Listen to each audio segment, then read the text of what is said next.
اليوم السيد رئيس الاتحاد العراقي لكرة القدم زار مشروع ملعب نادي الشرطة، وهذا الملعب من المؤمل افتتاحه خلال الأشهر القادمة بعد إكمال المتطلبات النهائية.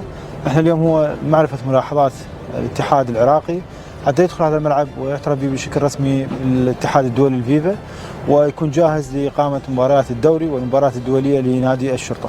بسم الله الرحمن الرحيم. بداية شكرا لي مع أخي معالي وزير الداخلية سيادة الفريق عبد الأمير الشمري المحترم على هذه الدعوة الكريمة. أنا فرحان جدا اليوم أشوف هذا الصرح الرياضي المميز لنادي الشرطة واللي طال انتظاره حقيقة، ولولا الجهود الكبيرة اللي بذلت من قبل السيد الوزير في هذه الفترة لما كان وصلنا إلى أن نشوف الملعب بحلته النهائية، واللي المفترض يفتتح خلال الأشهر الثلاثة أو الأربعة القادمة مع إجراء بعض التعديلات البسيطة بما يتوافق مع معايير الفيفا.